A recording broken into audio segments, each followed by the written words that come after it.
Before you listen to this story, make sure you're comfortable that if you're driving. Keep your eyes on the road that if you're in bed. Lower the lights. This isn't a loud story that it doesn't rush. It's the kind of story that stays quiet until you realize you're listening more closely than you meant to. This is a true creepy driving at night story, and once you hear it, you may never feel completely alone in an empty road again. That I wasn't supposed to be on the road that late. That it was supposed to be a short trip, just a few hours that I in and out before midnight, but plans changed. By the time I left, it was already past 1:30 a.m. The highway stretched out ahead of me, dark, empty, and quiet in a way that only exists after midnight. No traffic, no headlights in my mirrors, just the steady hum of tires on asphalt. That I've always liked driving at night. That it feels peaceful, like the world is smaller, simpler.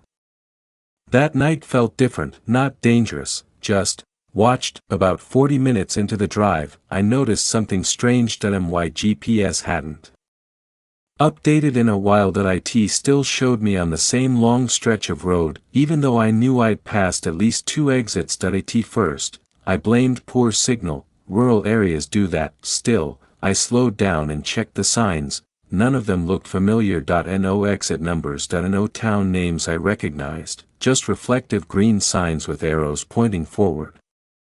Only forward. That's when I realized I hadn't seen another car in a long time, not passing me, not coming toward me, nothing, just my headlights cutting through darkness that felt thicker than it should have been. Then, in the distance, I saw headlights. Relief washed over me. Another car meant normalcy, proof that I wasn't alone out here. The headlights stayed far ahead, moving at the same speed as me. And no matter how fast I went, they stayed exactly the same distance away. That I slowed down, they slowed too. That I sped up, they matched me. That's when the unease started to settle in, not panic, just a quiet awareness that something wasn't right. That I don't know what made me look, maybe instinct, maybe something else, but I glanced at the passenger seat, and for just a second, I thought someone was sitting there, not clearly, just a shape. A darker shadow in the dark. That I blinked hard. The seat was empty. My heart beat a little faster, but I laughed it off. Long drives can mess with your head. I kept my eyes forward. That's when I noticed the radio had turned on by itself,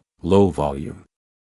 Static. Then, a voice, not music, not a station, just breathing. I turned it off immediately. The silence that followed felt heavier than the noise had been. A few minutes later, an exit appeared. It wasn't on my GPS, just a narrow ramp dropping off the highway into darkness. The sign above it was blank. No numbers. No names, just metal reflecting my headlights. I told myself I'd keep going. I didn't need an exit, but my hands moved on their own. The car drifted toward the ramp. I hit the brakes hard. The tires screamed, and suddenly, I was already on it. The highway vanished behind me like it had never existed. The road below was older, cracked asphalt. No lines. No reflectors. Trees leaned in from both sides, their branches reaching overhead like they were closing something behind me. My GPS screen went black, phone signal dropped to 0. That's when the headlights appeared again. This time, they were behind me, close, too close. I sped up. The engine whined in protest.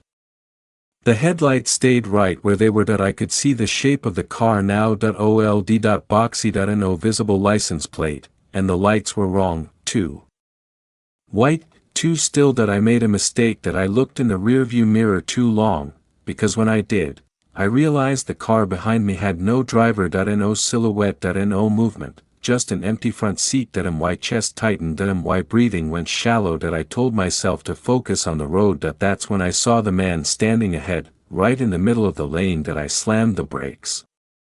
The car skidded sideways and stopped inches from him. He didn't move. Didn't flinch, just stood there, head tilted slightly, like he was studying me. I cracked the window. I don't know why, fear makes people do stupid things. He leaned closer. Close enough that I could smell damp earth and something metallic. He smiled, and said, "You weren't supposed to see the exit." His voice was calm, almost kind. Then he stepped back, and vanished, not walked away, not faded, just gone. The headlights behind me turned off, total darkness. The engine restarted on its own. The road ahead straightened. Moments later, I was back on the highway, same stretch, same exits. My GPS flickered back to life, the time jumped forward be nearly an hour. No sign of the exit. No other cars. Like none of it had happened. I drove the rest of the way in silence, hands shaking, heart pounding. I made it home, parked, sat in the car for a long time before going inside. The next morning, I checked my dashcam. The footage showed the highway, the exits, the normal drive, except for one thing. At exactly 2:47 a.m., the video glitched for 3 seconds, and in those frames, a man was sitting in my passenger seat, looking straight at the camera, smiling. I don't drive at night anymore. Not because I'm scared of the dark, but because I know now, some roads don't exist until you're tired and auto miss the signs. Some exits aren't mistakes, and some passengers don't need doors to get in. If you're driving right now, and you see an exit that wasn't there before, keep going. Don't slow down, and whatever you do, don't look in the passenger seat.